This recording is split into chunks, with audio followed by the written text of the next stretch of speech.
Today I want to address with you the success addiction. Time to let go. Always a time to let go. Human beings often fail at handing the baton of power over their influence, their affluence to the next generation. Today I'm going to show you that the true value of our works include our legacy. But our legacy in great part hinges on our letting go of our position, power, and our job for the betterment of what? Our country, for others, for the glory of God. So let's get started.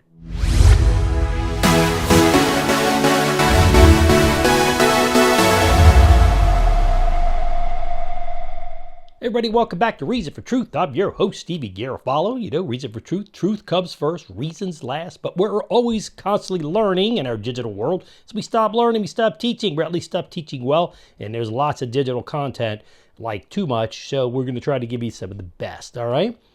Listen, the true value of our work, that's a good question. What is the true value of our work? Now that we've established in part one that success is not always to the most intelligent, most hardworking, or even the swiftest, I want to shift gears to see that Solomon says about holding on to material things, power and positions, even office, to the point of bringing harm to others. In other words, you hang on a little too long.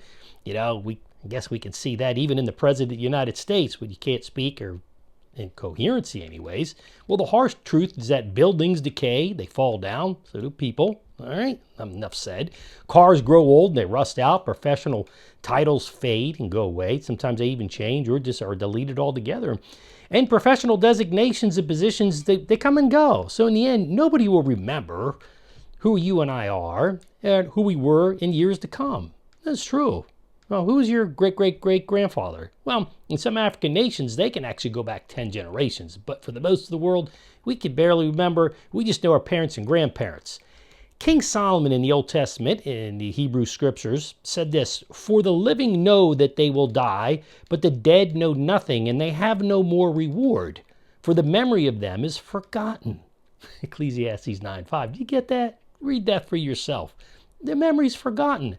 You know, when Nixon died, Chuck Colson said, you know, when Nixon died, the world hiccuped. When you and I die, the world's not even going to take notice. It's the way it is. We're not that important, folks. But this is not bad news. In truth, about who we are as being made in God's image, and in view of God's eyes, I think that we're much more. But I think we have to take a view of life in the eternal, not necessarily the temporal. The good news is that while our efforts and how we use our resources, efforts, our opportunities, wealth, and time are forgotten on earth, they're never forgotten in eternity or in God's eyes. Before God, they're not forgotten. With all those that we worked with, yet we helped, fellowship, maybe spiritually assisted. Listen, for both good and bad, I think that all that stuff's going to be accounted for. Now, the blood of Christ for Christians makes their sins white as snow, but we still have to answer for the good and bad, and I think we'll see in eternity how our decisions were used for God's good, and when we failed to do the right thing and listen to God. Now, letting go of our power, wealth, and position is one of those problems, and it's essential as we grow older to let go, pass the baton. We're called to pass that baton on to the next generation and not have our position, authority, wealth pried out of our age and dead hands. Right? So our letting go is simply giving up what we cannot keep in the first place, what is beyond our control, and in turn embracing what we are able to constructively work with and change. And Billy Graham wrote a whole book on this. He was 92 or 94 when he wrote it. But he said, you know, at any age, you can make a difference for the kingdom and be productive and have mission. And you're not going to be like when you're 20, of course, but there's always something you can do. And he went out just that way. Great man, a great man. And in heaven, he's seeing the fruits of his labor. Now, in Isaiah 43, verses 18 and 19, God said to his people through the prophet Isaiah, said this, "Remember not the former things, nor consider the things of old. Behold, I am doing what? A new thing.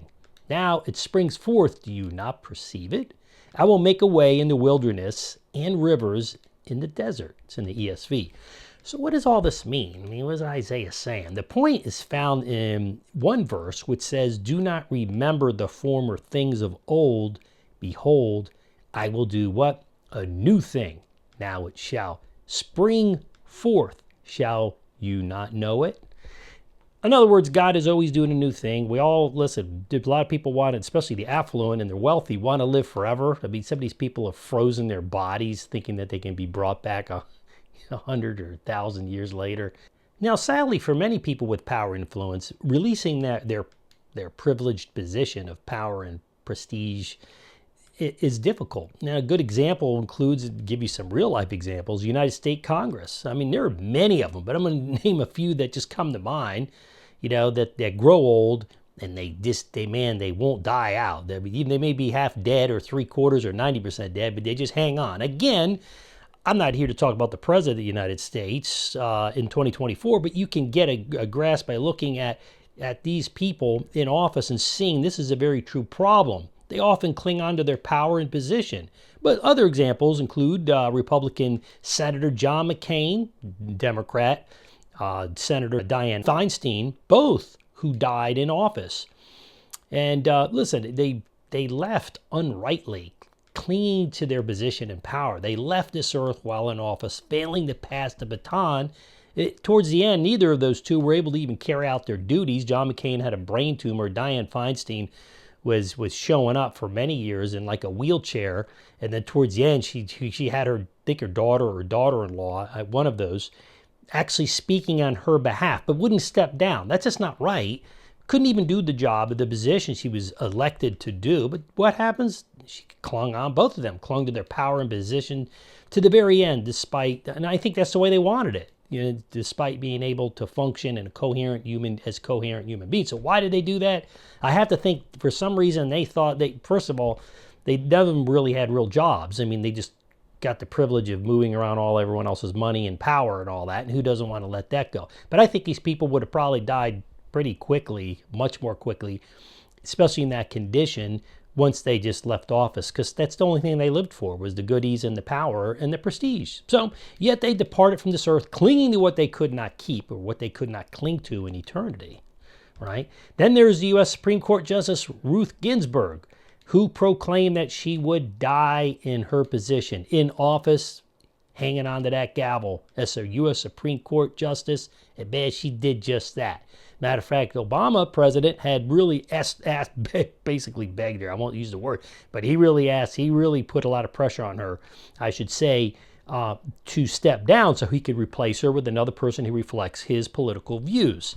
Nobody knew that she was in her last year or two of her earthly existence towards the end. I guess many people did, but I think many people were just tuned out.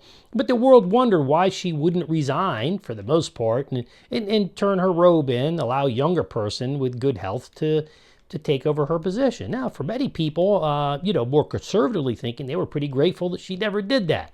I'll leave it at that. But no, she couldn't release the tight clutch of power from her gavel. It seems to me that this is not a Democrat problem. This is a human problem. Republican, Democrat, even the independent, a little bit less, but still so, they're humans. It seems to me that Feinstein, like many other politicians, many of us today, think that they and we are like an Egyptian king, clinging to the power and all the gold plates and the gold cats that they had, that somehow that we're going to take the gavel with us, the robe. Like for some, I think they really think that they're going to go into eternity, into heaven, even though many of them did very, very evil things and are not saved. And I think they think the gavel kind of goes with them. Like, okay, I go out of existence and I either go out and that was my legacy in office, or I take it with me. Nothing could be further from the truth. So when people hold so tightly to the past that they miss the new things God wants to show them and other people in their position that could help move the nation, families, companies forward, a lot of damage is done in light of their own selfishness. And God warns us today we can't take our earthly things into eternity, but God can do great things through us. And that's the sad part. Even in our last days, our elderly days, if God gives us those days, despite how old we might be, listen, we can still make a difference. We have to do things on par with our age. I'm not 20 years old anymore. So I don't have that energy, but I can do things according to what God wants to do with me today. So failing to let go when we should isn't easy in the beginning, but it's what we should do for God's plan, for others, and for God's will for our lives. But listen, in closing, Isaiah was spot on when he wrote about new roads in the desert and rivers in the wilderness. And he said this again, I want to repeat it. In the ESV, remember not the former things, nor consider the things of old. Behold, I am doing a new thing. Now it springs forth. Do you not perceive it? I will make a way in the wilderness and rivers in the desert. ESV. Rivers in the desert. That's pretty rare, right? Deserts are pretty dry with no water. The key takeaway is that God is doing a new thing. Things that we've never seen before. River in the desert, that's a new thing. At some point in life, God's going to do things very differently, not the way we necessarily expect God to do. But we are all expected by God to give up what we can't keep and control and embrace or manage properly. I've seen that even in my own seminary with one older president who should have let go but never did until the point that he kind of was asked to step down. Shame on these people for not letting go, right? Okay.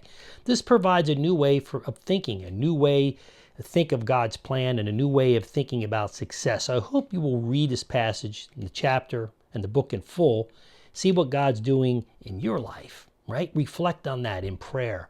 And that's going to help you in your own success in the present and for eternity. Hey everybody, thank you for tuning in to another episode of Reason for Truth. Appreciate that. I hope this really impacts you on success and seeing that, listen, time to let go. There's a time to grasp onto things.